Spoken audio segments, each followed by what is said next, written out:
우리 무기를 우리가 빼가겠다는데 무슨 문제라도 있소이까? 아니요, 아니요. 그냥 싹 다 가져가시오. 이제 우리는 자주국방 할 테니 말입니다. 여러분, 최근 미국이 중동 정세 대응을 이유로 주한미군 전력을 일부 이동시킨 사실 알고 계셨습니까? 이 일방적인 전력 운용 결정에 대해 대한민국은 역사상 가장 통쾌한 일침을 날렸습니다. 그런데 이게 중요한 게 아니었습니다. 정작 국제사회는 한국의 위기를 걱정하는 것이 아니라 오히려 미국의 선택을 두고 고개를 젓고 있다는 사실. 감히 누굴 건드린 건가? 만약 대한민국이 스스로의 길을 선택한다면 그 순간 세계 질서는 싹 다 재편될 것이오. 세계 최강 제국을 시험대 위에 올려버린 대한민국의 진짜 힘 앞에 전 세계가 경악하고 있는 지금 대체 무슨 일이 벌어진 걸까요? 그 전에 잠깐 1초 만에 누를 수 있는 좋아요 버튼을 꾹 눌러주시면 영상 제작에 아주 큰 힘이 됩니다. 그럼 바로 시작하겠습니다. 그건 절대 안 됩니다. 한국이 만약 동맹을 끈차고 나오면 어떡할 겁니까? 회의실이 얼어붙었습니다. 펜타곤 지하 3층. 섬시 비명의 분석관이 일제히 저를 쳐다봤죠. 부장관이 헛웃음을 흘렸어요. 할로웨이, 자네 미쳤나? 한국이 왜 우리를 버려? 저는 한 발도 물러서지 않았습니다. 지금 우리가 한국에서 빼내는 게 뭔지 아십니까? F-16, 패트리엇, 사드, 한반도 핵심 방어 자산을 통째로 빼내는 결정입니다. 보통이라면 한국이 항의해야 정상이에요. 그런데 지금은 조용합니다.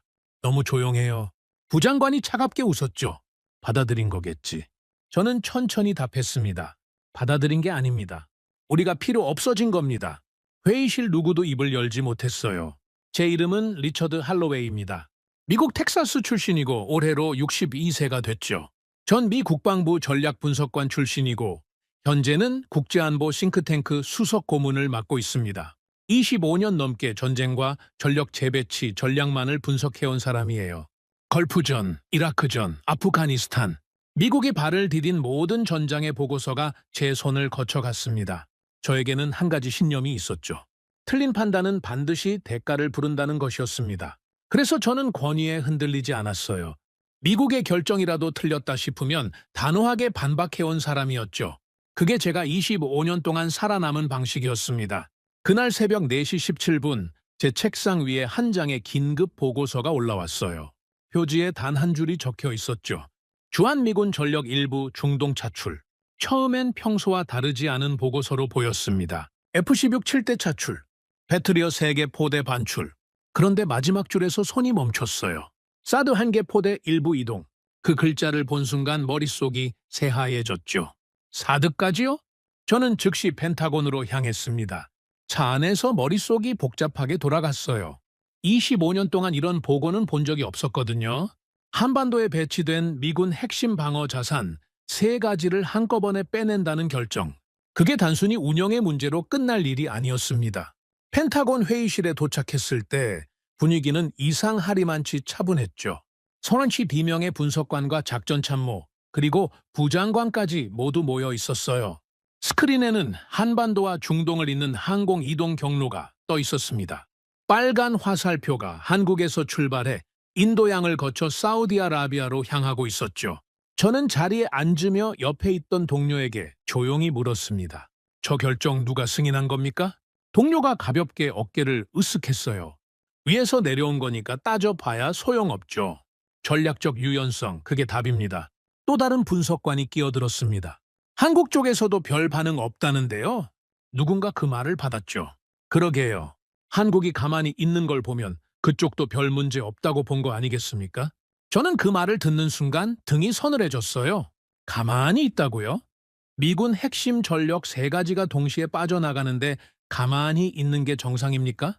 회의가 시작됐습니다. 작전 참모가 일어서서 차출 일정과 규모를 설명하기 시작했죠.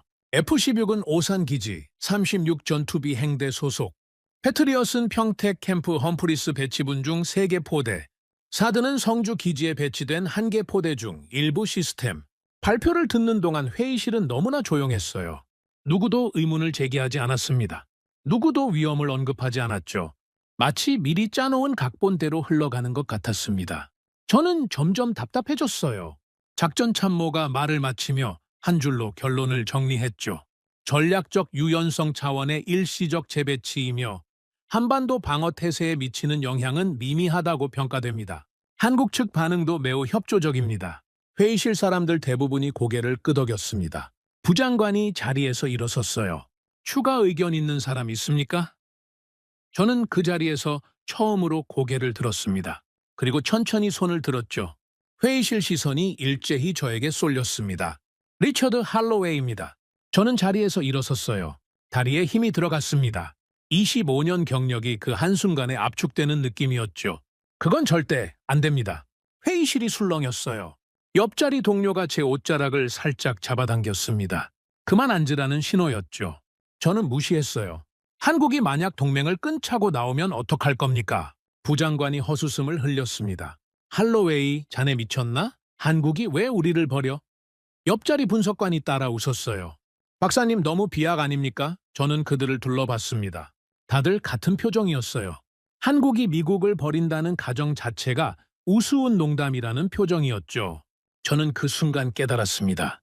이 회의실에 모인 32명의 분석관, 누구도 한국이 미국을 떠날 가능성을 한 번도 진지하게 검토해 본 적이 없다는 사실을요. 우리는 한국이 영원히 우리 옆에 있을 거라고 믿어왔습니다. 한국은 우리를 떠날 수 없는 나라라고요. 그게 25년 미국 동맹 분석의 기본 전제였죠. 그런데 그 전제가 흔들리고 있었습니다. 한 가지만 묻겠습니다. 저는 부장관을 똑바로 바라봤어요. 지금 우리가 빼내는 전력이 어떤 의미를 갖는지 한국이 모를 거라고 생각하십니까? 모르고 받아들였을 거라고 보십니까? 부장관의 표정이 굳었습니다. 무슨 말이 하고 싶은 건가? 저는 천천히 말을 이었어요. 한국은 알고 있습니다. 누구보다 정확하게 알고 있죠. F-16이 빠지면 공중우세에 어떤 영향이 오는지, 패트리엇이 빠지면 중층 방공에 어떤 구멍이 뚫리는지, 사드가 빠지면 고고도 방어가 어떻게 무력화되는지 한국은 우리보다 더 잘 알고 있을 겁니다. 자기 영토니까요. 회의실에 정적이 흘렀어요. 저는 말을 이었습니다. 그런데 그렇게 잘 아는 한국이 항의 한 번을 안 했다고 들었습니다. 보통 동맹국이라면 즉시 외교 채널을 가동하죠. 정상회담을 요청하고요. 의회가 발칵 뒤집힙니다. 일본이라면 외무상이 직접 워싱턴으로 날아왔을 겁니다. 독일이라면 정상통화가 잡혔겠죠. 호주라면 공식 항의 성명이 나왔을 거예요. 그런데 한국은 침묵입니다. 부장관의 얼굴이 천천히 굳어가고 있었어요. 여러분, 25년 동맹 분석을 한 사람으로서 말씀드립니다. 약한 동맹은 절대 침묵하지 않습니다. 약한 동맹은 매달리고 항의하고 조정을 요구하죠. 침묵하는 동맹은 단 하나뿐입니다. 저는 잠시 숨을 골랐습니다. 더 이상 매달릴 필요가 없는 동맹입니다. 회의실 누군가가 작게 헛기침을 했어요. 다른 누군가는 펜을 내려놓았습니다. 분위기가 처음과 완전히 달라져 있었죠. 부장관이 천천히 입을 열었어요. 할로웨이, 자네 지금 무슨 말을 하고 있는지 알고 있나? 저는 답했습니다. 알고 있습니다. 부장관이 의자의 등을 기댔죠. 근거가 뭔가? 저는 그 자리에서 답을 못했어요. 솔직히 말하면 그 시점에 저에게도 명확한 데이터는 없었습니다. 25년 분석가의 본능이 경고하고 있었을 뿐이었죠. 그러나 그 본능이 지금까지 틀린 적이 거의 없었어요. 이라크전 직전, 저는 그 본능 하나로 미국이 늪에 빠질 거라 경고했습니다. 아프간 철수 때도 마찬가지였죠. 그리고 그 경고는 모두 맞았습니다. 지금 그 본능이 다시 경고를 보내고 있었어요. 한국이 우리를 떠날 수 있다고요. 근거는 지금부터 찾을 겁니다. 저는 단호하게 말했습니다. 하지만 지금 이 결정은 보류해야 합니다. 한국의 침묵이 무엇을 의미하는지 확인하기 전까지는요. 부장관이 차갑게 웃었어요. 할로웨이, 자네 발언은 기록에 남길 가치가 없네. 한국은 우리 동맹이야. 그 사실을 의심하는 건 자네 경력에 도움이 안 될 걸세. 회의실에 무거운 침묵이 흘렀습니다. 저는 천천히 자리에 앉았어요. 부장관이 말을 이었죠. 회의를 마치겠습니다. 차출 일정은 예정대로 진행합니다. 사람들이 하나둘 자리에서 일어났습니다. 누구도 저와 눈을 마주치지 않았어요. 저는 그 자리에 그대로 앉아 있었습니다. 머릿속에서 한 가지 질문이 계속 맴돌았어요. 한국은 왜 침묵하는 걸까요? 정말로 받아들인 걸까요? 아니면 더 큰 무언가를 준비하고 있는 걸까요? 회의실이 텅 비었을 때 저는 마지막으로 자리에서 일어섰어요. 그 순간 머릿속에 22년 전의 한 장면이 스쳤습니다. 용산기지 작전회의실. 한국군 장교들이 미군 보고서를 받아 적기만 하던 모습. 그때의 한국은 미군 없이는 한 발도 못 나가는 나라였어요. 모든 작전이 미군 주도였고 한국군은 보조 역할만 했죠. 그 시절 제가 직접 작성한 보고서의 결론이 떠올랐습니다. 한국 단독 방위 능력 확보 불가능. 그게 22년 전 제 결론이었어요. 그 결론을 자신 있게 적었던 그 손이 지금도 똑같은 손입니다. 그런데 22년이 지난 지금 그 결론이 흔들리고 있었어요. 22년 동안 한국에 무슨 일이 있었던 걸까요? 저는 회의실 문을 열고 나왔습니다. 복도가 텅 비어 있었어요. 형광등 불빛 아래 제 그림자가 길게 드리워졌죠. 25년 분석가 인생에서 처음 느껴보는 종류의 두려움이었습니다. 적국에 대한 두려움이 아니었어요. 동맹국에 대한 두려움이었죠. 그것도 가장 가까웠다고 믿었던 동맹국에 대한 두려움이었습니다. 저는 천천히 사무실로 돌아왔어요. 책상 앞에 앉아 새벽에 받았던 그 보고서를 다시 펼쳤습니다. F-16 7대, 패트리엇 3개 포대, 사드 1개 포대. 같은 글자를 다시 읽는데 처음 봤을 때와는 완전히 다른 의미로 다가왔어요. 처음엔 미국이 한국에서 무엇을 빼내는지에 관한 보고서로 보였습니다. 그런데 지금은 한국이 미국에 무엇을 허락했는지에 관한 보고서로 보였어요. 허락. 그 단어가 머릿속에서 떠나지 않았습니다. 22년 전이라면 한국은 허락을 할 수 있는 위치가 아니었어요. 미국이 결정하면 한국은 받아들이는 구조였죠. 그런데 지금 이 보고서는 마치 한국이 허락한 것처럼 읽혔습니다. 협조적이라는 표현, 그게 핵심이었어요. 약한 동맹은 협조적일 수 없습니다. 강한 동맹만 협조적일 수 있죠. 협조라는 단어는 동등한 위치에서만 가능한 말이니까요. 저는 보고서를 천천히 덮었습니다. 손이 살짝 떨렸어요. 25년 동안 단 한 번도 떨지 않았던 손이었습니다. 그런데 지금은 떨리고 있었죠. 부장관의 마지막 말이 머릿속에서 다시 들려왔어요. 자네 발언은 기록에 남길 가치가 없네. 한국은 우리 동맹이야. 저는 그 말에 답하고 싶었습니다. 그게 가장 위험한 가정입니다. 저는 혼잣말로 중얼거렸어요.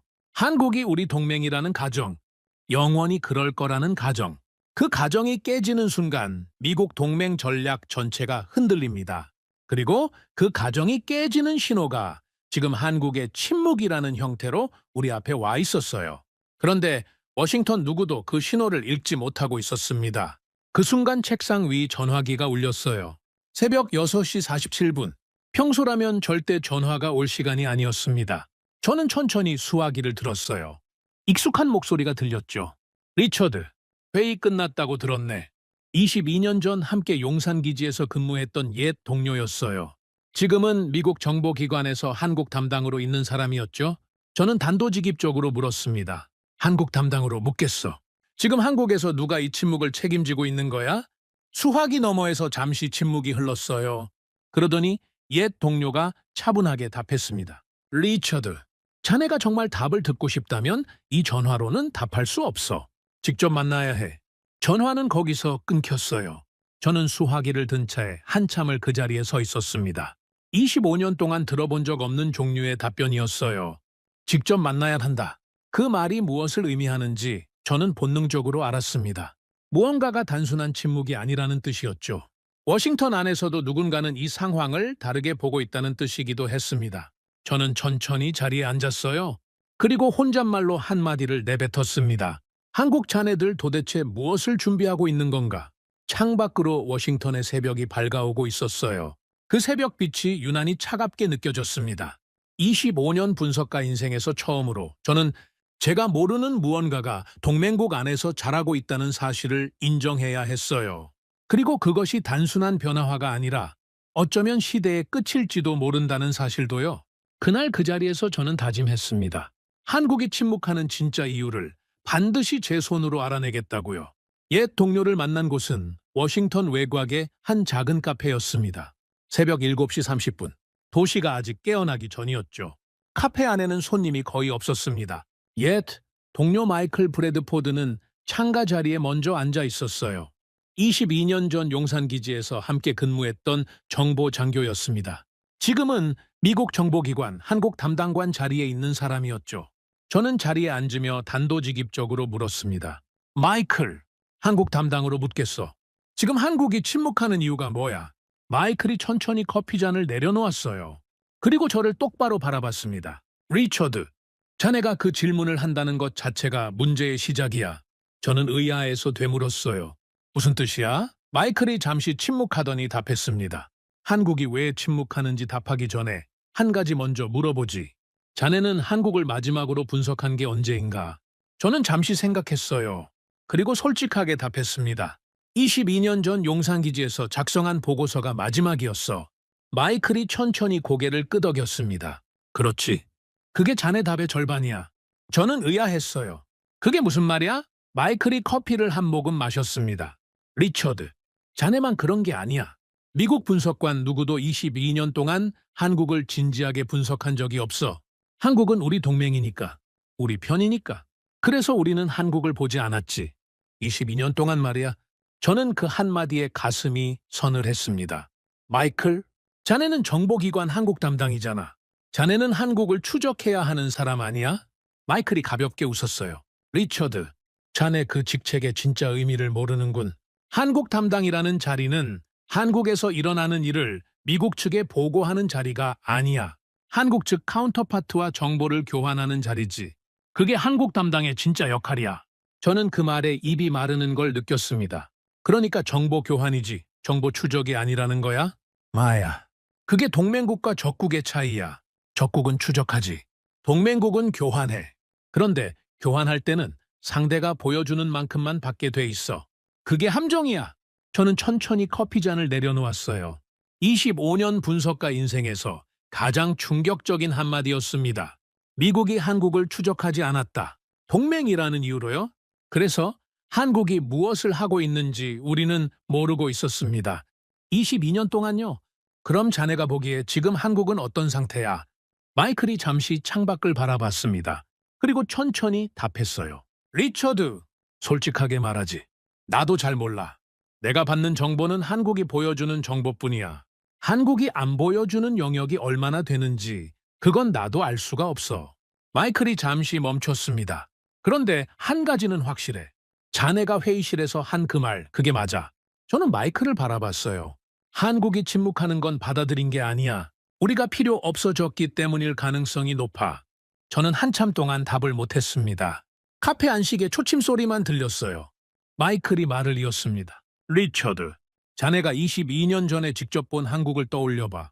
그때 한국이 어땠는지 가장 잘 아는 사람이 자네야. 그 한국이 지금까지 가만히 있었다고 보나? 22년 동안 매년 무언가 하지 않았겠어? 저는 천천히 눈을 감았습니다. 22년 전 용산기지의 한 장면이 머릿속에 떠올랐어요. 2003년 봄, 한미연합사령부 작전회의실. 저는 그 자리에 미군 측 전략분석관으로 들어가 있었죠. 그날 회의 주제는 한반도 유사시 작전계획 점검이었습니다. 미군 측 작전참모가 발표를 했어요. 한국군 측 장교들 15명이 그 발표를 받아 적고 있었죠. 누구도 질문하지 않았습니다. 누구도 의견을 내지 않았어요. 미군 측 발표가 끝나면 한국군 측 사령관이 짧게 한마디를 했죠. 잘 알겠습니다. 그대로 진행하겠습니다. 그게 그 시절 한미연합 작전회의의 일반적인 풍경이었어요.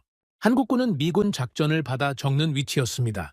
미군이 결정하면 한국이 수행하는 구조였죠. 한국군 장교 누구도 그 구조에 의문을 제기하지 않았어요. 그게 당연한 거였으니까요. 저는 그 시절 한국군 장교들의 표정을 기억합니다. 그들의 눈빛에 무언가 있었어요. 받아들이고는 있지만 어딘가 깊은 곳에서 끓고 있는 무언가요. 그때 저는 그게 무엇인지 알지 못했습니다. 단순한 자존심 정도로 봤죠. 그런데 22년이 지난 지금 저는 그게 무엇이었는지 어렴풋이 알 것 같았어요. 그건 자존심이 아니라 결심이었습니다. 리처드? 마이클의 목소리에 저는 정신을 차렸어요. 미안. 잠깐 22년 전 생각이 났어. 마이클이 가볍게 웃었습니다. 용산기지 시절 저는 고개를 끄덕였어요. 그래. 그 시절 한국군 장교들 표정이 떠올랐어. 미군 작전을 받아 적던 그 장교들 말이야. 마이클이 잠시 침묵했습니다. 그리고 천천히 답했어요. 리처드, 그 장교들이 지금 어디 있는지 알아? 저는 의아했습니다. 어디 있는데? 마이클이 저를 똑바로 바라봤어요. 한국군 최고위층이야. 그 시절 자네가 본 그 장교들이 지금 한국군을 운영하고 있어. 저는 그 말에 등이 서늘했습니다. 22년 전에 미군 작전을 받아 적던 그 장교들이 지금 결정권자라는 거야. 그래. 그리고 그들 머릿속에는 22년 전 그 회의실 풍경이 그대로 남아있어. 미군 작전을 받아 적던 자기 자신의 모습이. 그 기억이 지난 22년 동안 한국 국방 정책의 가장 강력한 동력이었지. 저는 천천히 카페 창밖을 바라봤어요. 워싱턴의 아침이 막 시작되고 있었습니다. 그런데 제 머릿속은 22년 전 용산기지의 그 회의실로 돌아가 있었죠. 그 시절 한국군 장교들의 눈빛, 받아들이지만 끓고 있는 무언가. 그 무언가가 22년 동안 무엇을 만들어냈을지 저는 솔직히 두려웠습니다. 마이클이 말을 이었어요. 리처드, 자네가 정말 한국이 무엇을 했는지 알고 싶다면 우리 정보기관 자료를 봐서는 안 돼. 우리는 그 자료를 가지고 있지 않으니까 자네가 직접 한국을 분석해야 해. 25년 만에 처음으로 한국을 동맹이 아니라 분석 대상으로 봐야 한다는 뜻이야. 저는 마이클을 바라봤습니다. 그리고 물었어요. 자네는 왜 나한테 이 말을 하는 거야? 마이클이 잠시 침묵했습니다. 그러더니 천천히 답했어요. 네, 리처드. 나도 두렵기 때문이야. 내가 한국 담당이지만 한국이 무엇을 하고 있는지 사실 잘 몰라. 그게 내 자리의 한계야. 그런데 자네는 다르지.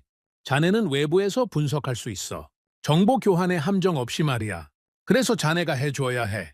저는 자리에서 일어섰습니다. 마이클이 마지막으로 한마디를 덧붙였어요. 리처드, 한 가지만 명심해. 자네가 22년 전에 작성한 그 보고서, 그게 한국에 어떤 의미였는지 자네는 모를 거야. 그 보고서가 한국을 자극했을 가능성을 배제하지 마. 미국 최고 분석가가 한국 단독 방위 불가능이라고 결론낸 그 한 줄이 지난 22년 동안 한국에 어떻게 작용했는지, 그것도 자네가 분석해야 할 부분이야. 저는 마이클의 그 마지막 말에 한참 동안 답을 못했습니다. 그리고 천천히 카페를 나왔어요. 워싱턴 아침 거리에 사람들이 출근하기 시작했습니다. 모두가 평범한 하루를 시작하고 있었죠. 그런데 제 머릿속만은 평범하지 않았어요. 25년 분석가 인생에서 가장 무거운 짐을 지고 있는 느낌이었습니다. 저는 곧장 사무실로 돌아왔어요. 책상 앞에 앉아 가장 먼저 한 일은 22년 전 제가 작성했던 그 보고서를 캐비닛에서 꺼내는 일이었습니다.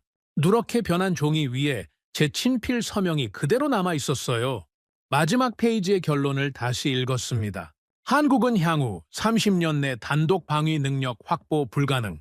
미군 자산 연구 주둔 필수. 저는 그 한 줄을 한참 동안 바라봤어요. 22년 전 제가 자신 있게 적었던 결론이었습니다. 그때 저는 이 결론이 한국에 어떻게 작용할지 한 번도 생각해 본 적이 없었어요. 단순한 분석이었으니까요. 그런데 마이클의 말이 맞다면 이 한 줄이 한국을 자극한 반가소해였을 가능성이 있었습니다. 미국이 가장 자신 있게 단정한 그 결론을 한국이 깨기 위해 22년을 보냈다면 저는 천천히 보고서를 덮었어요. 손이 살짝 떨렸습니다. 25년 분석가 인생에서 처음으로 제가 작성한 보고서가 부메랑이 되어 돌아오는 느낌이었어요.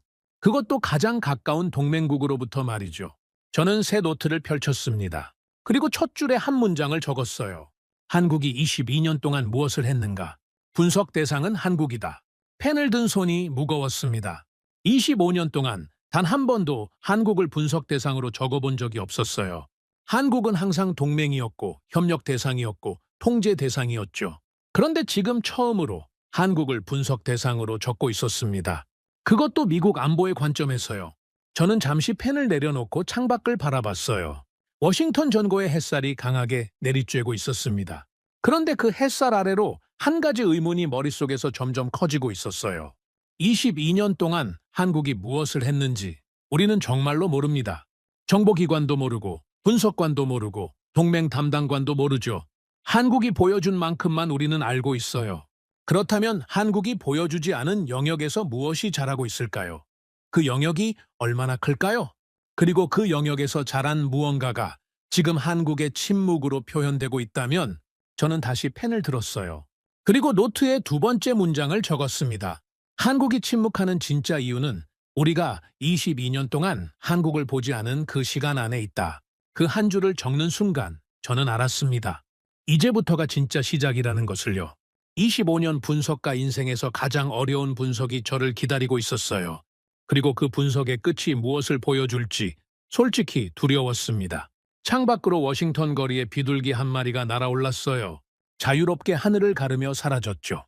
저는 그 비둘기를 한참 동안 바라봤습니다. 그리고 혼잣말로 한마디를 내뱉었어요. 한국 자네들 22년 동안 도대체 무엇을 만들어 놨는가? 저는 그날부터 한국을 본격적으로 분석하기 시작했습니다. 가장 먼저 한 일은 한국 측 공식 반응 자료를 모두 수집하는 일이었어요. 외교부, 국방부, 청와대, 의회, 모든 채널의 공식 입장을 시간 순으로 정리했습니다. 첫 통보가 들어간 시점부터 차출이 시작된 시점까지 정확히 72시간 동안 한국이 무엇을 말했는지 추적했어요. 결과는 충격적이었습니다. 외교부 공식 입장, 단 두 줄이었어요. 미국 측의 결정을 이해한다. 한미 동맹 기조의 변화는 없다. 국방부 공식 입장, 한 줄이었습니다. 한국 단독 방위 태세에 미치는 영향 미미, 청와대 공식 입장 자체가 없었어요. 발표조차 안 했습니다. 의회, 단 한 명의 의원도 공식 발언을 하지 않았어요. 저는 그 자료를 책상 위에 펼쳐놓고 한참을 바라봤습니다. 25년 동맹 분석가로서 처음 보는 패턴이었어요. 일본이라면 외무상이 즉시 워싱턴으로 날아왔을 겁니다. 독일이라면 정상통화가 잡혔겠죠. 호주라면 의회가 발칵 뒤집혔을 거예요. 그런데 한국은 침묵했습니다. 모든 채널에서 동시에요. 이건 우연이 아니었어요. 조율된 침묵이었습니다. 저는 노트에 한 줄을 적었어요. 한국 정부 모든 채널이 동일한 톤으로 침묵, 사전 조율 가능성 매우 높음. 그 한 줄을 적는 순간 등이 서늘해졌습니다. 사전 조율된 침묵이라면 그건 단순한 외교 기술이 아니에요. 한국 정부 전체가 미리 답을 정해두고 있었다는 뜻이었습니다. 그렇다면 그 답은 무엇일까요?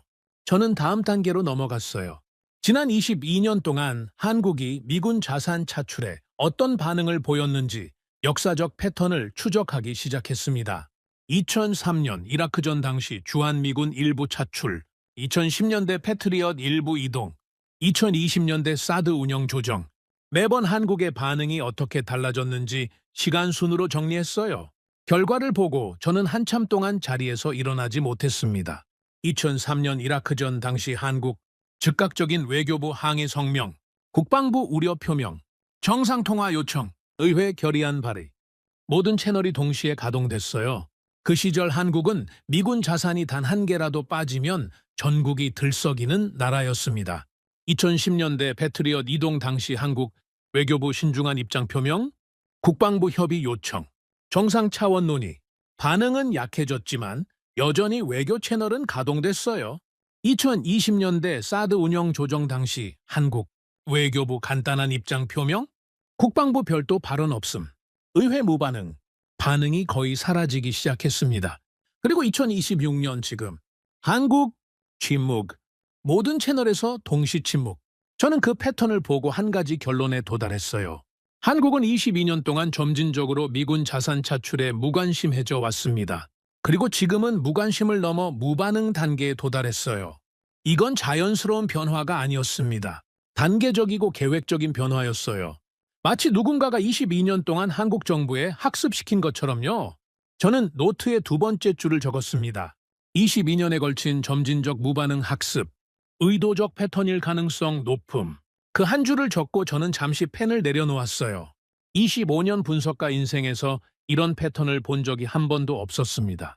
동맹국이 22년에 걸쳐 의도적으로 무반응을 학습한다는 건 단순한 외교 변화가 아니에요. 그건 한국이 미국 자산에 대한 의존도를 의도적으로 낮춰왔다는 뜻이었습니다. 그것도 미국이 알아채지 못하게 천천히요. 저는 다음 단계로 넘어갔어요. 한국이 같은 기간 동안 자체 방위 능력에 얼마나 투자했는지 공개 자료를 분석하기 시작했습니다. 한국 국방비 연도별 추이, 자체 무기 개발 예산 추이, 방산산업 규모 추이, 모든 자료를 시간 순으로 정리했어요. 또 한 번 충격이었습니다. 한국 국방비는 22년 동안 거의 4배 가까이 늘어났습니다. 그런데 미군 분담금은 그에 비해 훨씬 천천히 늘었어요. 즉, 한국은 자체 국방비를 빠르게 늘리면서 미군 의존도는 상대적으로 낮춰왔다는 뜻입니다. 자체 무기 개발 예산도 마찬가지였어요. 22년 동안 7배 이상 늘었습니다. 방산산업 규모는 10배에 가까이 성장했죠. 이건 단순한 자체 방위 강화가 아니었어요. 미국 의존도를 체계적으로 낮춰온 22년이었습니다. 저는 노트의 세 번째 줄을 적었어요.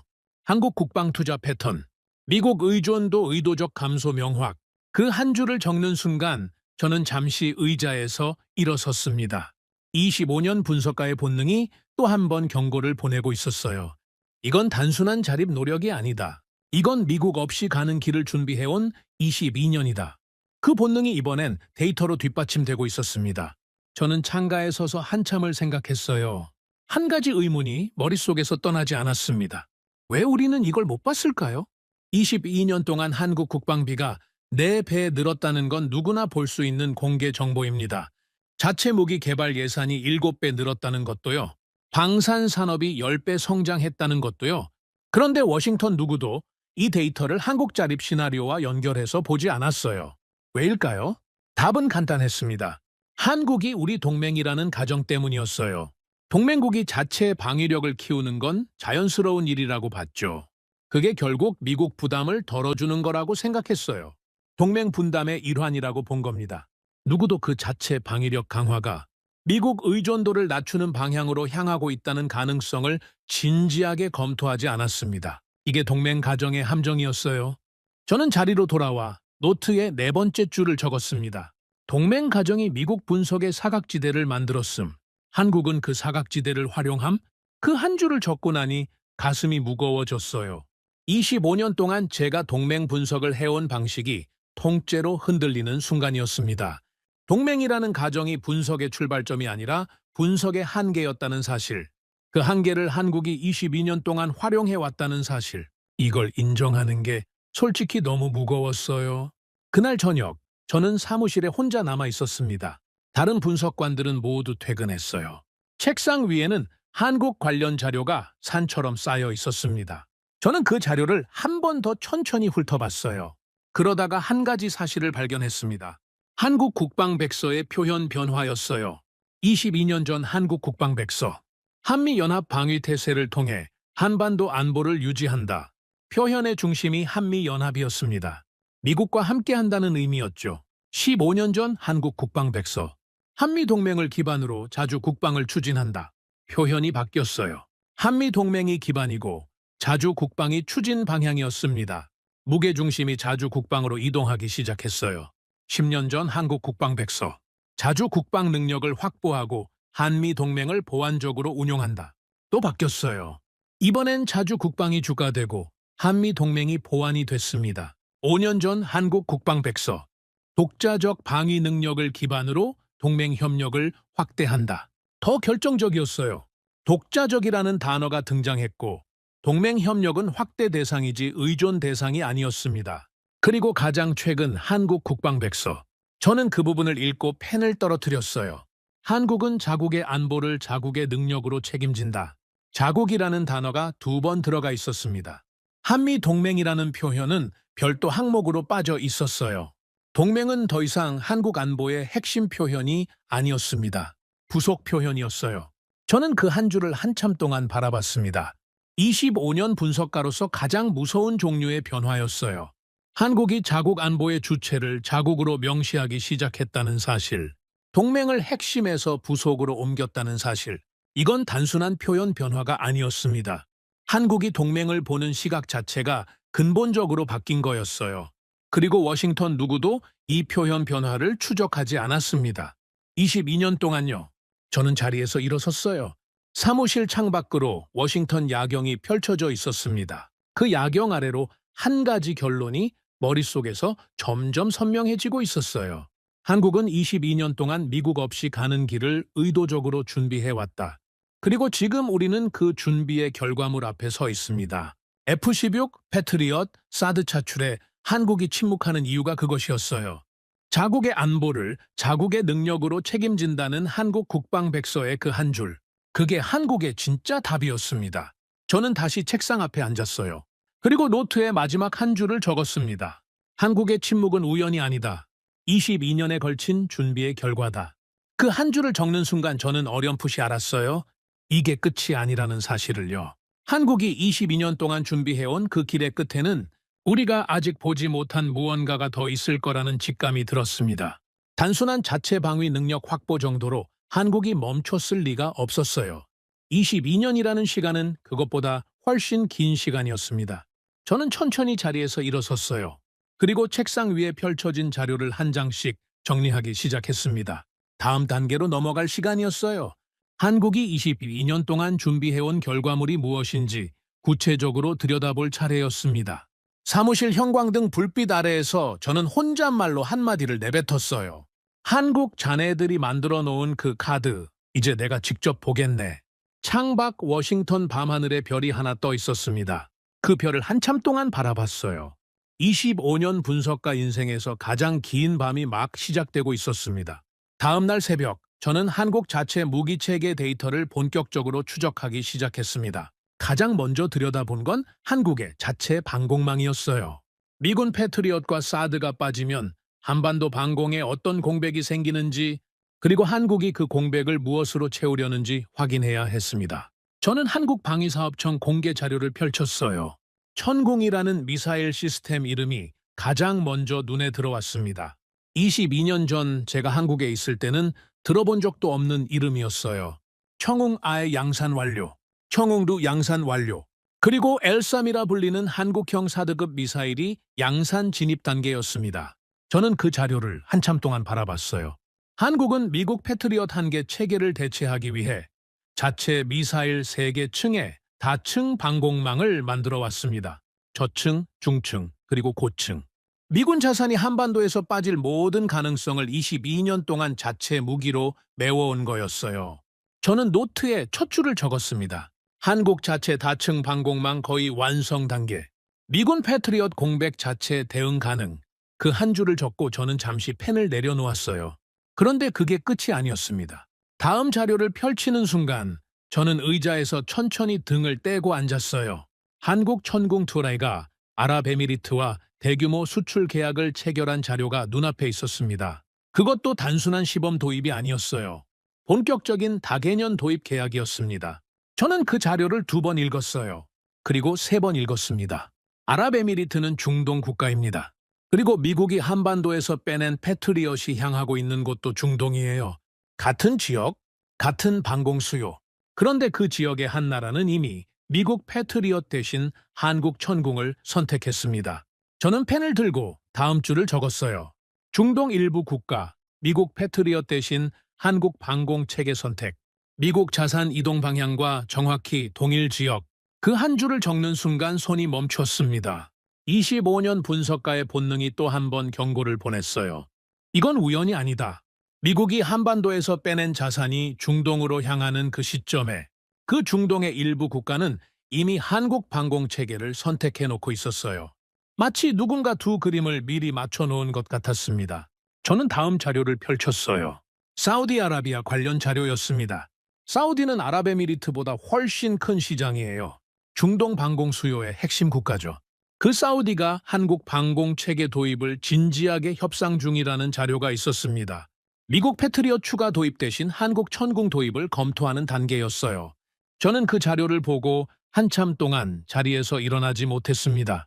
25년 동안 미국 무기 시장의 가장 안정적인 고객이었던 사우디가 미국 무기 대신 한국 무기를 검토하고 있다는 사실. 그게 한 가지 사실을 명확하게 보여주고 있었어요. 중동 방공 시장에서 미국과 한국이 경쟁하는 시대가 왔다. 그리고 그 경쟁은 한국이 일방적으로 유리한 경쟁이었습니다. 한국 무기는 가격이 더 저렴했어요. 양산 속도가 더 빨랐습니다. 성능은 미국 무기와 동등하거나 일부 영역에서는 더 우수했어요. 그리고 결정적으로 한국은 미국이 정치적 이유로 거부하는 옵션도 제공할 수 있었습니다. 기술 이전, 현지 생산, 맞춤형 사양. 미국이 동맹국에게도 잘 안 주는 것들을 한국은 거리낌 없이 제공했어요. 저는 노트에 3번째 줄을 적었습니다. 한국 방사는 미국이 막아놓은 시장 영역까지 진출. 미국 통제권 밖의 무기 공급자로 부상. 그 한 줄을 적고 저는 천천히 자리에서 일어섰어요. 사무실 창가에 한참을 서 있었습니다. 한 가지 그림이 머릿속에서 점점 선명해지고 있었어요. 미국이 한반도에서 패트리엇을 빼냈습니다. 그 패트리엇은 중동으로 갔어요. 그런데 그 중동에서는 일부 국가가 이미 한국 천궁을 선택해 놓고 있었습니다. 그리고 한국은 한반도에서 미군 패트리엇이 빠진 자리를 자체 천궁으로 메우고 있었어요. 이게 무슨 그림입니까? 미국이 한국에서 무기를 빼서 중동에 보냈는데 그 중동에는 이미 한국 무기가 깔리고 있었습니다. 그리고 한국에는 빠진 자리를 채울 한국 무기가 따로 있었어요. 결국 미국은 자기 무기를 한국에서 중동으로 옮기는 동안 한국은 그 두 시장에서 동시에 입지를 확장하고 있었던 겁니다. 이건 단순한 무기 시장 경쟁이 아니었어요. 미국이 빠진 자리를 한국이 동시에 두 곳에서 채우는 구조였습니다. 저는 자리로 돌아와 노트에 네 번째 줄을 적었어요. 미국 자산 이동은 한국 시장 확장의 통로가 됐다. 미국이 빠진 곳을 한국이 채우는 이중 구조 형성. 그 한 줄을 적는 순간 가슴이 무거워졌습니다. 25년 분석가 인생에서 가장 충격적인 구조였어요. 동맹국이 우리가 빠진 자리를 채운다. 그것도 한 곳이 아니라 두 곳에서 동시에요. 그리고 한국은 이 구조를 22년 전부터 준비해왔습니다. 미국이 자산을 옮기는 시점에 정확히 맞춰서 자기 자리를 만들어 놓는 방식으로요. 저는 다음 단계로 넘어갔어요. 한국이 이 구조를 어떻게 만들었는지 추적하기 시작했습니다. 한국 방산 수출 데이터를 시간순으로 정리했어요. 22년 전 한국 방산 수출 규모는 미미했습니다.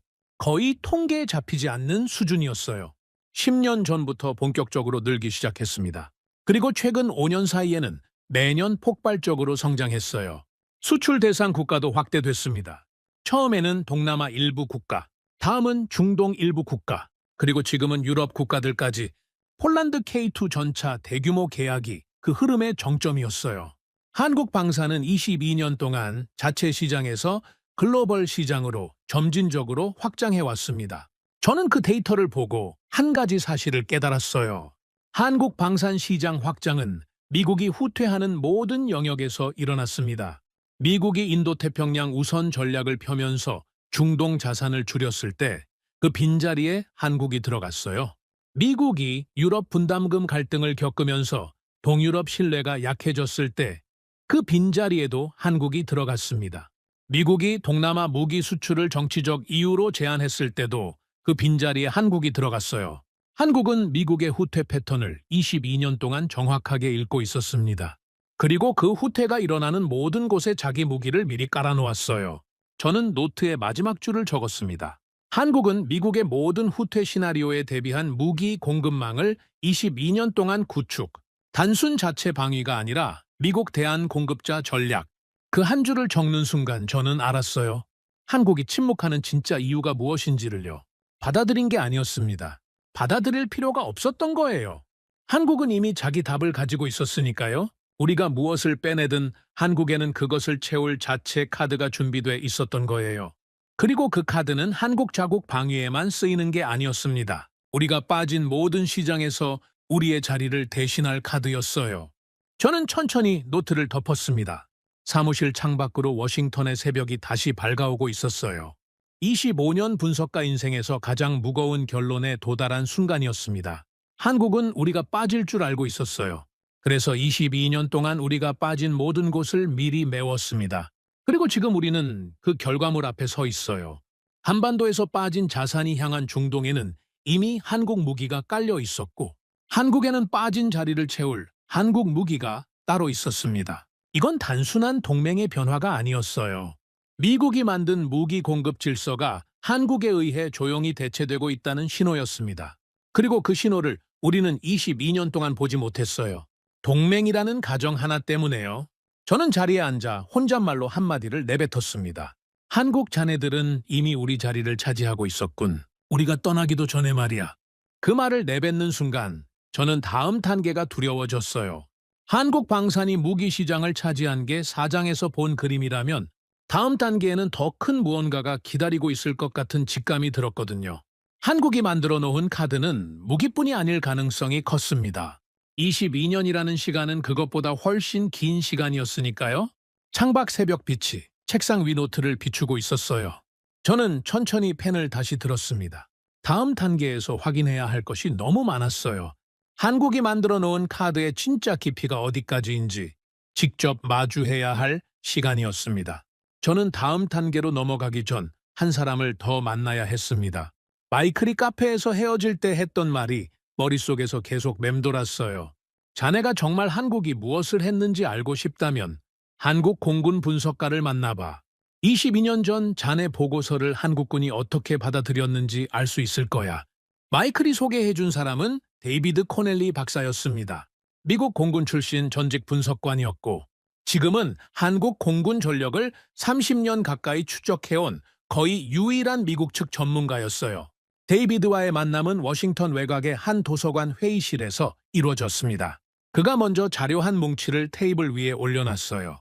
리처드, 자네가 22년 전에 작성한 그 보고서, 한국 공군이 어떻게 받아들였는지 정확히 알고 싶지? 저는 고개를 끄덕였습니다. 데이비드가 자료를 펼쳤어요. 한국 공군 내부에서 자네의 보고서는 두 가지 의미를 가졌어. 첫째는 미국 최고 분석가의 결론이라는 권위. 둘째는 그 결론이 한국 공군의 한계를 명확히 못 박았다는 사실이지. 데이비드가 잠시 멈췄어요. 그리고 한국 공군은 그 두 번째 의미에 반응했어. 그것도 매우 강하게. 저는 데이비드를 바라봤습니다. 어떻게 반응했는데? 데이비드가 자료 한 페이지를 가리켰어요. 자네 보고서가 작성된 이듬해부터 한국 공군은 자체 전투기 개발 사업을 본격화했어. 그게 KF-X 사업이야. 지금 KF-21로 알려진 그 사업이지. 22년 전에 자네 보고서를 받은 한국 공군이 다음 해에 시작한 사업이야. 저는 그 한마디에 한참을 자리에 앉아 있었습니다. 25년 분석가 인생에서 가장 무거운 인과관계였어요. 제가 작성한 한 줄의 결론이 한국 공군의 다음 22년을 결정한 반가소회였다는 사실. 그리고 그 결과물이 지금 양산 1호기로 출고된 KF-21이라는 사실. 자네 보고서의 결론이 뭐였지? 데이비드가 물었어요. 저는 천천히 답했습니다. 한국은 향후 30년 내에 단독 방위 능력 확보 불가능. 미군 자산 연구 주둔 필수. 데이비드가 가볍게 웃었어요. 한국 공군 장군 한 명이 그 보고서를 받고 한 말이 있어. 자료에 남아있더군. 들어볼 텐가? 저는 고개를 끄덕였습니다. 데이비드가 자료를 읽었어요. 미국이 30년 안에 불가능하다고 했다. 그렇다면 우리는 30년 안에 가능하게 만들겠다. 그 30년이 미국 분석가의 마지막 보고서가 되도록 하겠다. 저는 그 한마디에 손이 떨렸습니다. 22년 전 한국 공군 장군이 한 말이었어요. 그 장군은 그 후 한국 공군 참모총장 자리까지 올라간 사람이었습니다. 그리고 그가 한 말 그대로 한국은 22년 만에 자체 전투기 양산 단계에 도달했어요. 30년이 채 안 되는 시간 동안에요. 데이비드가 다음 자료를 펼쳤습니다. 리처드, KF-21이 단순한 자체 전투기가 아니야. 그게 핵심이지. 저는 의아해서 되물었어요. 무슨 뜻이야? 데이비드가 자료의 한 부분을 가리켰습니다. KF-21 개발 과정에서 한국이 가장 집중한 게 뭔지 아나? 항공전자 장비, 국산화야. 레이더, 통신, 전자전 시스템. 모두 한국이 자체 개발한 거야. 미국 기술 라이선스 없이 말이야. 이게 뭘 의미하는지 알겠나? 저는 잠시 생각하다가 답했어요. 미국 통제 없이 운용 가능하다는 뜻이군. 데이비드가 고개를 끄덕였습니다. 그것도 맞아. 그런데 더 큰 의미가 있어. 데이비드가 저를 똑바로 바라봤어요. 한국이 항공 전자장비를 국산화했다는 건 그 기술을 다른 나라에 이전할 수 있다는 뜻이야. 미국은 동맹국에게도 이 기술을 거의 이전 안 해. 그게 미국 무기 패권의 핵심이거든. 그런데 한국은 그 핵심을 22년 동안 자체 개발해서 손에 쥐었어. 이제 한국은 미국이 못 주는 옵션을 다른 나라에 제공할 수 있는 위치야. 저는 자리에서 일어섰습니다. 회의실 창가에 한참을 서 있었어요. 한 가지 그림이 머릿속에서 점점 선명해지고 있었습니다. 22년 전 미국은 한국에 한 가지를 가르쳤어요. 미국 없이는 못 산다는 사실을요. 그게 미국 동맹 전략의 핵심이었습니다. 동맹국에게 핵심 기술을 주지 않고 핵심 부품을 통제하고 핵심 작전 능력을 미국에 의존시키는 방식. 그렇게 해서 동맹국이 영원히 미국 곁에 있도록 만드는 전략이었죠. 그런데 한국은 그 전략의 모든 단계를 22년 동안 깨고 나왔습니다. 핵심 기술 자체 개발, 핵심 부품 국산화, 핵심 작전 능력 자체 확보, 그리고 마지막으로 그 모든 것을 다른 나라에 이전 가능한 패키지로 만들어내는 단계까지요. 한국은 미국이 만든 동맹 의존 구조에서 벗어났을 뿐 아니라 그 구조의 대안을 만들어냈어요. 저는 자리로 돌아와 물었습니다. 데이비드, 자네가 보기에 KF-21이 향할 시장은 어디인가? 데이비드가 천천히 자료를 정리했어요. 그리고 한 줄로 답했습니다. 미국 무기를 사고 싶지만 정치적 이유로 못 사는 모든 나라야. 그리고 그런 나라가 생각보다 많아. 저는 그 한마디에 가슴이 묵직해졌습니다. 미국 무기를 사고 싶지만 못 사는 나라들. 인도네시아, 필리핀, 말레이시아 같은 동남아 국가들. 사우디아라비아, 아랍에미리트 같은 중동 국가들. 폴란드, 루마니아 같은 동유럽 국가들.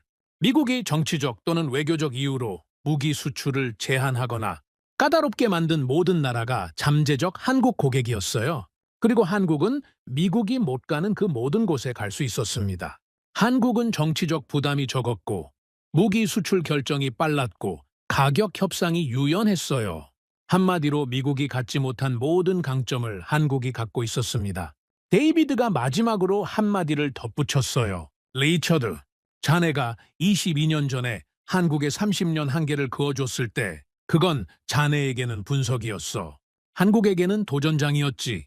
그리고 한국은 그 도전장을 받아들인 뒤로 단 한 번도 멈추지 않았어. 22년 동안 매년 한 단계씩 자네 결론을 깨왔어. 그리고 지금 한국은 자네 결론을 완전히 깨버린 단계에 도달했어. 저는 데이비드와 헤어지고 사무실로 돌아왔습니다. 책상 위에 22년 전 그 보고서를 다시 펼쳤어요. 마지막 페이지에 적힌 제 친필 서명이 그대로 있었습니다. 그 아래 결론. 한국은 향후 30년 내에 단독 방위 능력 확보 불가능. 저는 그 한 줄을 한참 동안 바라봤습니다. 그리고 새 노트를 펼쳤어요.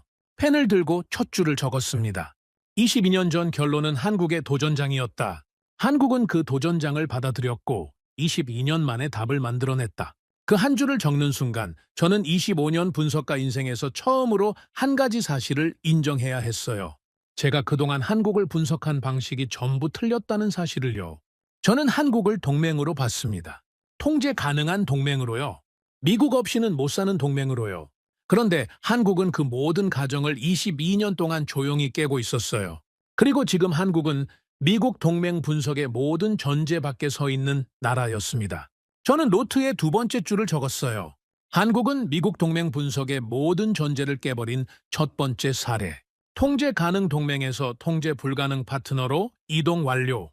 그 한 줄을 적는 순간 가슴이 묵직해졌습니다. 통제 불가능 파트너. 25년 동안 단 한 번도 동맹국에 적용해 본 적이 없는 표현이었어요. 적국에 쓰는 표현이었으니까요. 그런데 지금 그 표현을 동맹국 한국에 쓰고 있었습니다. 그리고 그게 한국의 진짜 위치였어요. 저는 천천히 펜을 내려놓았습니다. 사무실 창밖으로 워싱턴의 저녁 노을이 지고 있었어요. 그 노을 아래로 한 가지 의문이 머릿속에서 점점 커지고 있었습니다. 한국이 통제 불가능 파트너가 됐다면 미국은 이제 한국을 어떻게 다뤄야 할까요? 22년 동안 한국을 동맹으로 가정해온 미국 동맹 전략은 그 가정이 깨지는 순간 어떻게 작동할까요? 그리고 한국이 미국의 통제 밖으로 나갔다면 한국은 이제 무엇을 할 수 있을까요? 저는 자리에서 일어섰어요. 머릿속에서 한 가지 결론이 점점 선명해지고 있었습니다. 한국이 만들어 놓은 카드는 무기뿐이 아닐 가능성이 컸어요. 다음 단계에서 한국이 무엇을 할 수 있을지 그게 진짜 무서운 부분이었습니다. 22년 동안 무기 공급 질서까지 만들어낸 한국이라면 그 다음에는 동맹의 구조 자체를 흔들 수 있는 카드를 쥐고 있을 가능성이 높았어요. 저는 혼잣말로 한마디를 내뱉었습니다. 한국 자네들이 다음으로 꺼낼 카드는 무엇인가? 그 질문이 머릿속에서 떠나지 않았어요. 25년 분석가 인생에서 가장 두려운 질문이었습니다. 그리고 그 답을 찾는 게 다음 단계였어요. 다음 단계의 분석은 사흘이 걸렸습니다. 저는 사무실에 거의 갇혀 살았어요.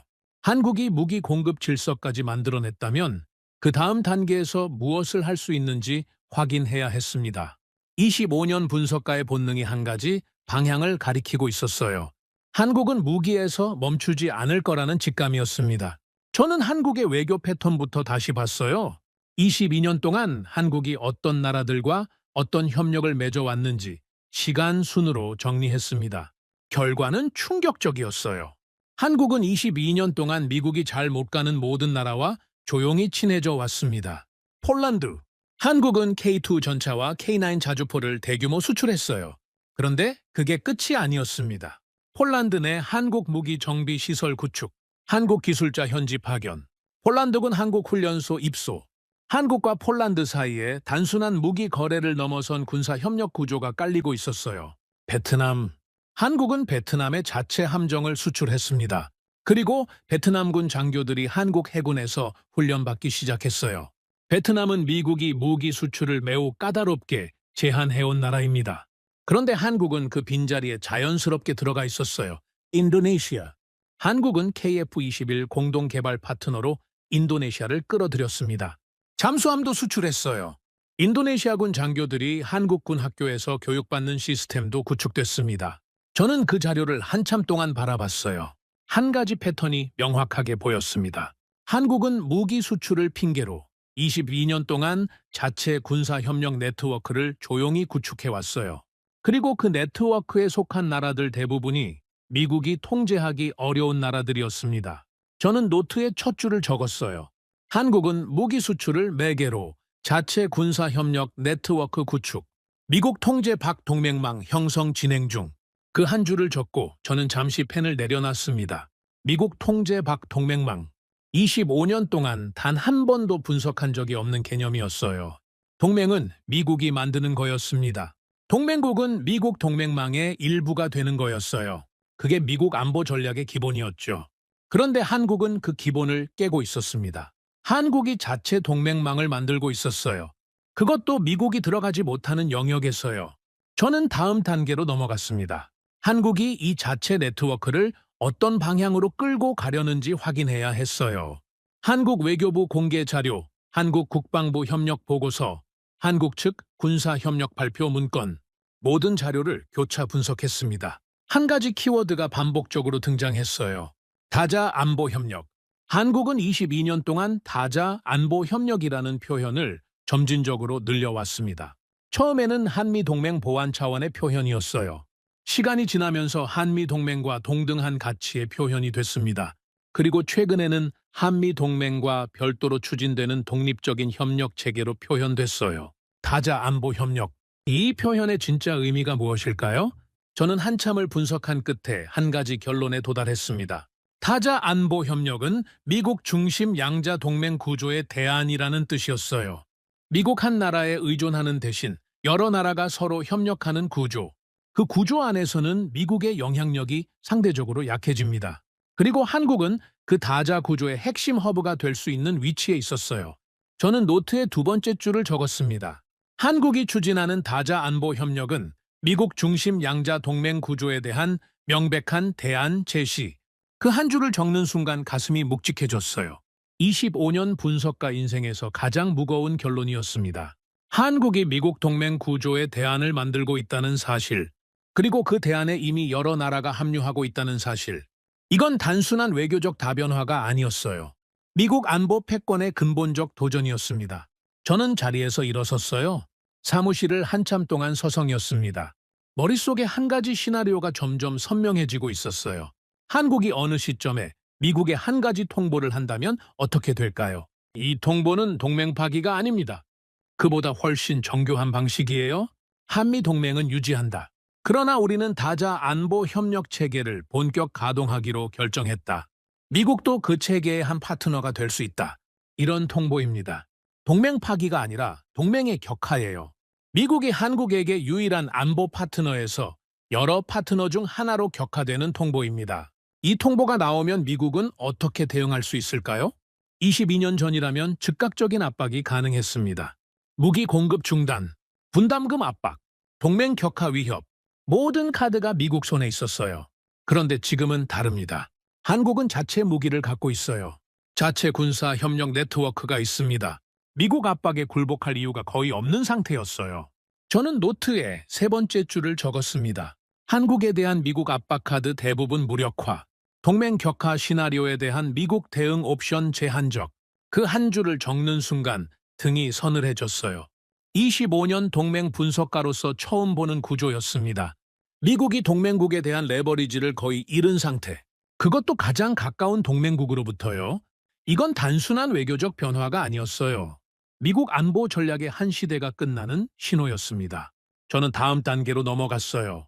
한국이 다자 안보 협력 체계를 본격 가동하면 어떤 나라들이 합류할 가능성이 높은지 분석했습니다. 폴란드는 거의 확실했어요.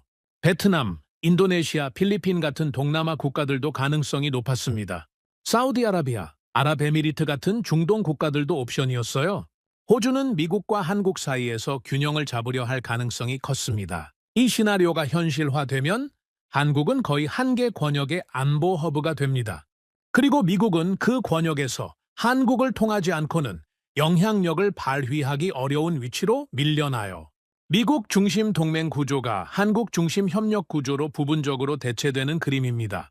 저는 노트에 네 번째 줄을 적었어요. 한국 중심 다자 협력 구조 현실화 시 미국은 부분적 영향력 상실, 인도태평양과 중동 일부 권역에서 안보 허브 역할이 한국으로 이전될 가능성, 그 한 줄을 적고 저는 천천히 자리에서 일어섰습니다. 25년 분석가 인생에서 가장 두려운 결론이었어요. 그런데 그 결론을 부정할 수 있는 데이터가 없었습니다.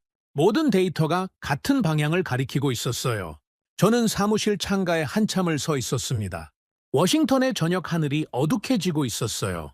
그 하늘 아래로 한 가지 사실이 점점 선명해졌습니다. 미국은 더 이상 한국을 협박할 수 있는 위치가 아니라는 사실이요. 한국은 이미 미국 없이도 가능한 모든 카드를 손에 쥐고 있었어요. 무기, 기술, 군사협력, 외교 네트워크. 미국이 자랑했던 모든 영역에서 한국은 자체 카드를 만들어냈습니다. 이제 남은 건 한 가지 질문이었어요. 한국이 이 카드들을 언제, 어떻게 사용할 것인가? 지금처럼 침묵하면서 조용히 영역을 넓혀갈 것인가? 아니면 어느 시점에 결정적인 통보를 할 것인가?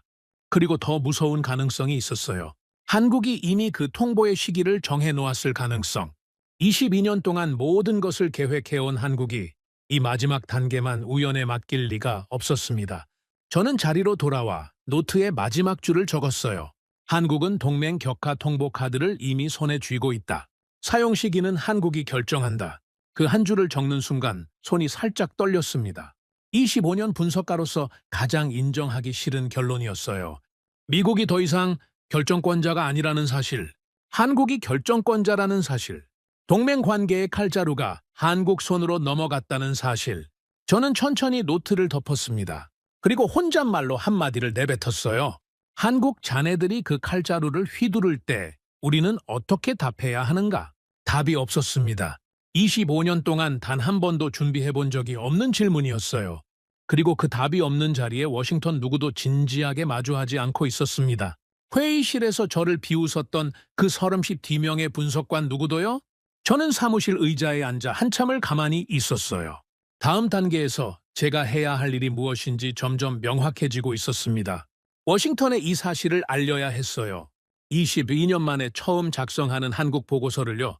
그리고 그 보고서가 미국 동맹 전략 전체를 흔들 거라는 사실도 받아들여야 했습니다. 저는 다시 펜을 들었어요. 새로운 보고서의 첫 페이지에 제목을 적기 시작했습니다. 한국 단독 방위 능력 재평가 및 한미 동맹 구조 변화 분석. 작성자 리처드 할로웨이. 펜타곤 보고용. 펜을 든 손이 무거웠습니다. 이 보고서가 펜타곤 회의실에 올라가는 순간 25년 동맹 분석의 모든 전제가 흔들릴 거였어요.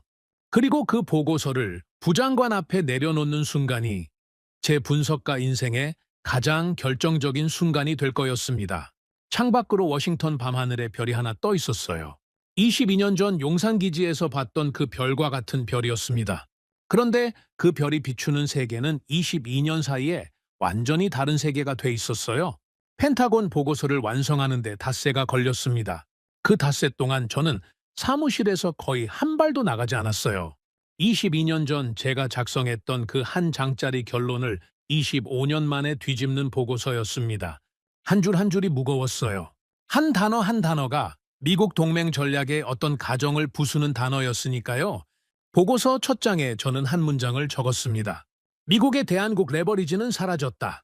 한국은 우리를 떠날 힘을 갖췄다. 떠날지 말지는 우리에게 달렸다. 이 한 문장이 보고서 전체의 결론이었어요. 25년 분석가 인생에서 가장 무거운 한 문장이었습니다. 그리고 이 문장을 뒷받침하는 데이터가 보고서 본문 전체에 빼곡하게 들어가 있었어요. 한국 자체 무기체계 완성 단계, 한국 군사협력 네트워크 확장, 한국 다자 안보 협력 추진, 한국 국방백서 표현 변화, 한국 정부 사전 조율 침묵 패턴, 모든 데이터가 같은 방향을 가리키고 있었습니다. 저는 보고서를 들고 펜타곤으로 향했어요. 부장관이 직접 받기로 한 회의 자리였습니다. 회의실에 들어서는 순간 닷새 전 회의실과는 분위기가 전혀 달랐어요. 42명의 분석관이 그대로 앉아 있었습니다. 그런데 이번엔 누구도 가벼운 표정이 아니었어요. 부장관이 회의실 가운데 자리에 앉아 있었고 그 옆에는 합참 부의장까지 앉아 있었습니다. 분위기가 달랐던 이유가 있었어요. 지난 닷새 사이에 한국에서 추가로 2건의 발표가 있었습니다. 첫 번째는 한국과 폴란드 사이의 차세대 군사협력 협정 체결. 두 번째는 한국 주도 다자 안보 대화 개시 발표였어요. 두 발표 모두 미국과 사전 협의 없이 진행됐습니다. 워싱턴은 발표를 보고 나서야 인지했죠. 부장관이 저를 바라봤어요. 할로웨이, 자네 보고서 봤네. 저는 자리에 앉으며 답했습니다. 어떻게 보십니까? 부장관이 잠시 침묵했어요. 그러더니 천천히 입을 열었습니다. 자네가 회의실에서 한 말이 맞았어. 한국이 우리에게서 자립한 정도가 아니야. 한국이 우리를 격화시킬 준비를 하고 있었어. 부장관의 목소리가 평소보다 낮았어요. 그런데 자네 보고서에 한 가지 묻고 싶은 게 있어. 자네 결론대로라면 우리는 이제 한국을 어떻게 다뤄야 하는가? 회의실 시선이 일제히 저에게 쏠렸습니다. 저는 천천히 자리에서 일어섰어요. 부장관님, 솔직하게 말씀드리겠습니다. 우리는 이제 한국을 다룰 수 있는 위치가 아닙니다. 회의실이 술렁였어요. 누군가 작게 한숨을 내쉬었습니다. 저는 말을 이었어요. 22년 전 우리는 한국에 무기를 안 주면 한국이 굴복할 거라고 봤습니다. 지금은 한국이 자체 무기를 갖고 있어요. 22년 전 우리는 미군 자산 차출 카드로 한국을 압박할 수 있었습니다. 지금은 한국이 침묵으로 받아넘기는 단계예요. 22년 전 우리는 한국이 미국 외에는 갈 곳이 없다고 봤습니다. 지금은 한국이 자체 협력 네트워크를 갖고 있어요. 우리가 가진 모든 압박 카드가 무력화됐습니다. 부장관의 표정이 굳었어요. 그럼 자네 결론은 뭔가? 저는 부장관을 똑바로 바라봤습니다. 이제 우리가 한국에게 잘 보여야 하는 시대입니다. 회의실에 정적이 흘렀어요. 누군가 펜을 떨어뜨렸습니다. 합참 부의장이 천천히 입을 열었어요.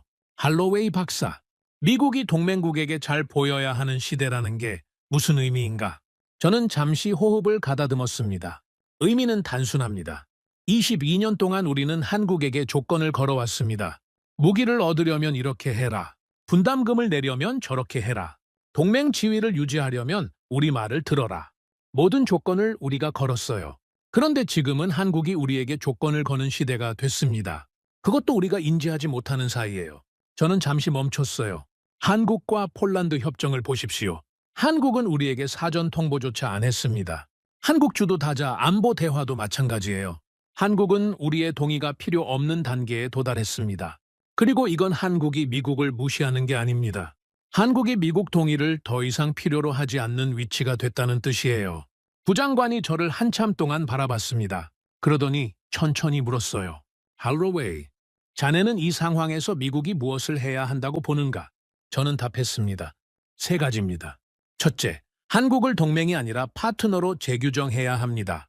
통제 가능한 동맹이라는 가정은 더 이상 유효하지 않습니다. 둘째, 한국에 대한 압박 카드를 즉시 회수해야 합니다. 무력화된 카드를 계속 들고 있으면 미국 권위만 손상됩니다. 셋째, 한국이 만든 다자 협력 구조에 미국이 합류하는 방안을 검토해야 합니다. 우리가 만든 구조가 아니라 한국이 만든 구조에 우리가 들어가는 방식이에요. 회의실이 완전히 조용해졌어요. 누구도 말을 잇지 못했습니다. 25년 동안 미국이 동맹국에 적용해 본 적이 없는 접근이었으니까요. 동맹국이 만든 구조에 미국이 합류한다. 이건 미국 안보 전략의 모든 전제를 뒤집는 발상이었어요. 부장관이 천천히 자리에서 일어섰습니다. 할로웨이, 자네 보고서가 맞다면 우리는 이제 한국을 잡아야 한다는 거군. 한국이 우리를 떠나기 전에. 저는 고개를 끄덕였어요. 정확합니다, 부장관님. 부장관이 잠시 창가를 바라봤습니다. 그러더니 다시 저를 바라봤어요. 한 가지 묻겠네. 자네가 보기에 우리에게 시간이 얼마나 남았나? 저는 잠시 침묵했습니다. 그리고 천천히 답했어요. 길지 않습니다. 한국이 폴란드와 협정을 체결한 시점이 신호였어요. 그 다음 단계인 다자 안보 대화 개시 발표도 신호였습니다. 한국은 카드를 한 장씩 천천히 꺼내고 있어요. 그리고 다음 카드가 무엇인지는 한국만 알고 있습니다. 우리가 그 카드를 보기 전에 움직여야 합니다. 부장관이 천천히 고개를 끄덕였습니다. 회의실 분위기가 처음과 완전히 달라져 있었어요. 닷새 전에는 한국이 침묵하는 게 이상하다는 정도의 분위기였습니다. 지금은 한국이 미국을 격화시킬 준비를 하고 있다는 사실 자체를 받아들이는 분위기였어요. 닷새 만에 워싱턴의 한국 인식이 통째로 흔들리는 순간이었습니다. 회의가 끝나고 분석관들이 하나둘 자리에서 일어났어요. 누구도 가벼운 발걸음이 아니었습니다. 닷새 전 회의실에서 저를 비웃었던 그 사람들이 지금은 누구도 저와 눈을 똑바로 마주치지 못했어요. 그들도 알게 된 거였습니다. 한국이 만들어 놓은 카드의 진짜 무게를요. 저는 회의실을 나오며 한 가지 사실을 느꼈어요. 25년 분석가 인생에서 가장 무거운 보고를 마친 직후의 외로움이었습니다. 25년 동안 저는 미국의 강함을 분석해온 사람이었어요. 그런데 오늘 저는 미국의 약함을 보고했습니다. 그것도 가장 가까운 동맹국 앞에서의 약함을요. 복도를 걸으며 저는 22년 전 용산기지의 그 회의실을 다시 떠올렸어요. 미군 작전을 받아 적던 한국군 장교들, 그들의 눈빛에 깊은 곳에서 끓고 있던 무언가. 22년 전에는 그게 무엇인지 알지 못했던 그 무언가가 22년이 지난 지금 미국 동맹 전략 전체를 흔드는 결과물이 됐습니다. 저는 펜타곤 정문을 나서며 혼잣말로 한마디를 내뱉었어요. 한국 자네들의 22년이 우리의 25년 분석을 이겼군. 워싱턴 거리에 저녁 노을이 지고 있었습니다. 그 노을 아래로 한 가지 사실이 점점 분명해졌어요. 미국이 한국에게 조건을 걸 수 있던 시대가 끝났다는 사실, 그리고 한국이 미국에게 조건을 거는 시대가 시작됐다는 사실. 이 시대 변화를 우리는 22년 동안 보지 못했고 한국은 22년 동안 만들어 왔어요. 차에 시동을 걸며 저는 한 가지를 결심했습니다. 다음 단계 보고서를 준비해야 했어요. 한국이 만든 새로운 시대에서 미국이 어떻게 살아남아야 하는지에 관한 보고서였습니다. 그리고 그 보고서는 25년 분석가 인생의 마지막 보고서가 될 가능성이 컸어요. 펜타곤 건물이 100m 속으로 점점 작아졌습니다. 그 건물 안에서 25년 동안 만들어온 미국 동맹 전략의 한 시대가 오늘 회의실에서 조용히 막을 내리고 있었어요. 마지막 보고서를 마치고 일주일이 지났습니다. 펜타곤은 분주하게 움직이고 있었어요. 부장관은 한국 측에 새로운 차원의 협의를 요청했습니다. 합참 부의장은 다자, 안보 대화 참여 가능성을 검토하기 시작했어요. 25년 동안 한국에 조건을 걸어온 미국이 일주일 만에 한국에게 협의를 요청하는 입장으로 바뀌었습니다. 워싱턴 누구도 인정하기 싫어했지만 모두가 알게 된 거였어요. 시대가 바뀌었다는 사실을요. 저는 그 일주일 동안 한 가지 작업을 했습니다. 22년 전 용산기지에서 마지막으로 본 한국과 지금의 한국을 한 장의 표로 정리하는 작업이었어요. 25년 분석가 인생의 마지막 보고서를 위한 정리였습니다. 22년 전 한국, 미군 작전을 받아 적던 나라, 미국 무기를 사야 했던 나라, 미국 기술을 빌려야 했던 나라, 미국 결정을 따라야 했던 나라, 미국 동맹망의 한 부속이었던 나라, 지금의 한국, 자체 작전 능력을 갖춘 나라, 자체 무기를 만드는 나라, 자체 기술을 가진 나라, 자체 결정을 내리는 나라, 자체 동맹망을 만들어가는 나라, 같은 나라가 22년 사이에 정반대 위치로 이동했습니다. 그것도 미국이 보지 못하는 사이예요. 그리고 그 이동의 마지막 단계에서 한국은 한 가지 결정적인 권한을 손에 쥐었어요. 미국을 선택할 권한이었습니다. 22년 전에는 미국이 한국을 선택했어요. 한국은 선택받는 위치였습니다. 미국이 동맹으로 받아주면 한국은 안전했고 미국이 거리를 두면 한국은 위태로웠어요. 모든 결정권이 미국에게 있었죠. 지금은 한국이 미국을 선택합니다. 한국이 미국을 안보 파트너로 인정하면 미국은 인도태평양 영향력을 유지할 수 있어요. 한국이 미국을 격화시키면 미국은 그 권역에서 영향력을 잃어요. 모든 결정권이 한국에게 있었습니다. 저는 이 한 줄을 노트에 적었어요. 미국은 더 이상 한국에게 무엇을 줄지 결정하는 나라가 아니다. 한국에게 무엇을 받을 수 있을지 묻는 나라가 됐다. 이 한 줄이 25년 분석가 인생의 결론이었습니다. 그리고 가장 인정하기 싫었던 결론이기도 했어요. 25년 동안 저는 미국이 결정권자라는 가정 위에서 모든 분석을 해왔습니다. 그런데 그 가정이 틀렸어요. 적어도 한국에 대해서는 틀렸습니다. 그리고 한국에 대해서 틀렸다면 다른 동맹국들에 대해서도 곧 틀릴 가능성이 컸어요. 한국이 보여준 길을 다른 동맹국들이 따라갈 가능성이 있었습니다. 자체 무기 개발, 자체 기술 확보, 자체 협력 네트워크 구축, 미국 통제 밖으로의 점진적 이동. 한국이 22년에 걸쳐 보여준 그 길은 다른 동맹국들에게 일종의 매뉴얼이 될 수 있었어요. 그리고 그 매뉴얼이 확산되는 순간 미국 동맹 패권 전체가 흔들리는 시대가 옵니다. 저는 천천히 펜을 내려놓았어요. 사무실 창가에 한참을 서 있었습니다. 그리고 22년 전 용산기지의 한 장면이 머릿속에 떠올랐어요. 2003년 봄, 용산기지 안의 한 작은 카페였습니다. 한국군 젊은 장교들이 점심을 먹고 있었어요. 저는 옆 테이블에 앉아 그들의 대화를 우연히 들었습니다. 한국말을 잘 못 알아들었지만 한 단어가 반복적으로 들렸어요. 자주. 그게 무슨 뜻인지 그때 동료에게 물었습니다. 동료가 답했어요. 스스로 한다는 뜻이야. 그때 저는 그 말을 가볍게 흘려들었습니다. 한국군 장교들이 점심 먹으면서 하는 농담 정도로 봤어요. 그런데 22년이 지난 지금 그 농담이 아니었다는 사실을 깨달았어요. 그건 22년 동안 한국이 만들어낼 결과의 첫 신호였습니다. 자주. 스스로 한다는 뜻. 22년 전 용산기지에서 한국군 젊은 장교들이 입에 올렸던 그 한 단어가 22년 후 미국 동맹 전략을 흔드는 결과물이 됐어요.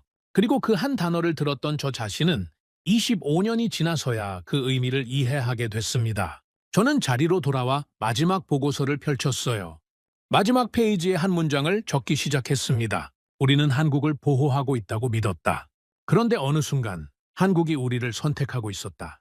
그 한 줄을 적고 저는 펜을 내려놓았어요. 25년 분석가 인생에서 가장 무거운 한 줄이었습니다. 그러나 가장 진실한 한 줄이기도 했어요. 22년 동안 미국이 한국에게 무엇을 했는지가 아니라 22년 동안 한국이 미국에게 무엇을 했는지를 정확하게 표현한 한 줄이었습니다. 한국은 우리를 떠나지 않았어요. 한국은 우리를 지키지도 않았습니다. 한국은 자기 자신을 지킬 힘을 만들었고 그 힘으로 우리를 선택할 권한을 손에 쥐었어요.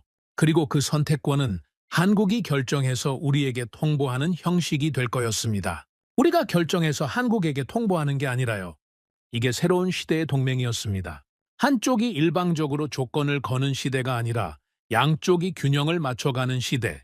그리고 그 균형 안에서 한국은 더 이상 약자가 아니에요. 어쩌면 더 강한 쪽이 됐을 가능성도 있었습니다.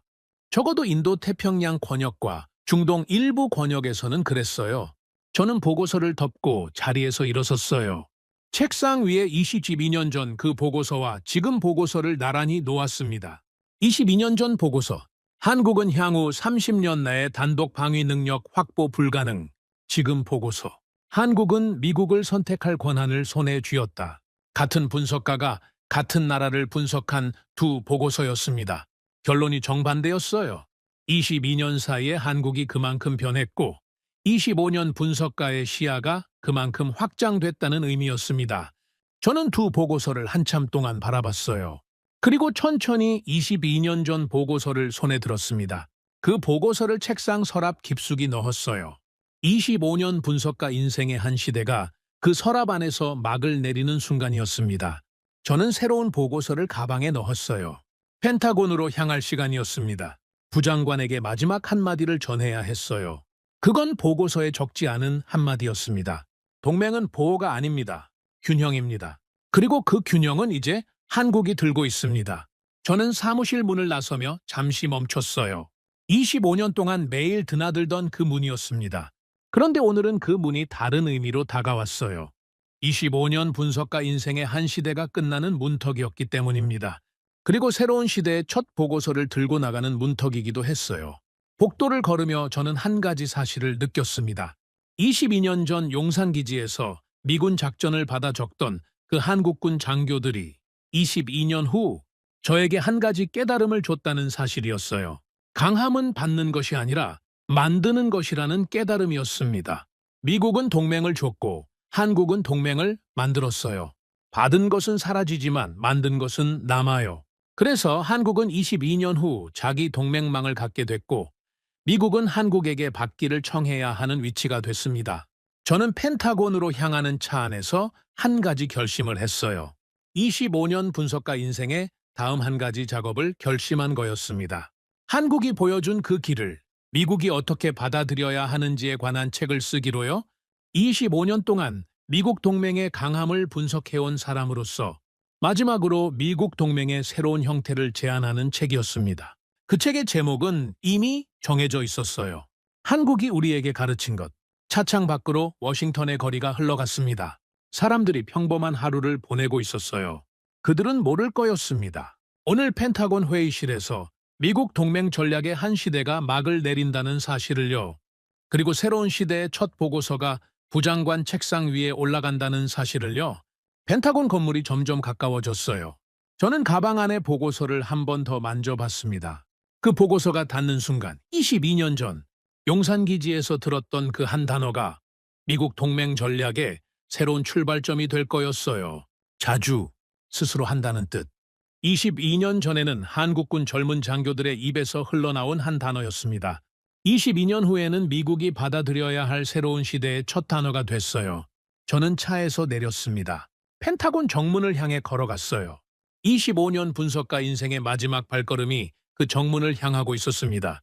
그리고 그 발걸음이 닿는 순간 미국이 한국을 새로 보기 시작하는 시대가 공식적으로 시작될 거였어요. 미국 동맹 전략의 한 시대가 오늘 끝납니다. 그리고 한국이 만든 새로운 시대가 오늘 시작됩니다. 저 리처드 할로웨이는 그 두 시대의 경계에 서 있는 마지막 분석가였습니다. 오늘의 사연은 여기까지입니다. 구독과 좋아요는 영상 제작에 아주 큰 힘이 됩니다. 지금까지 감동테라스 저는 소희였습니다. 오늘도 우리 구독자님들의 가정에 따뜻한 행복이 가득하시길 진심으로 바라겠습니다. 긴 영상 끝까지 시청해주셔서 정말 감사합니다. 내일 더 좋은 이야기로 찾아뵙겠습니다. 감사합니다.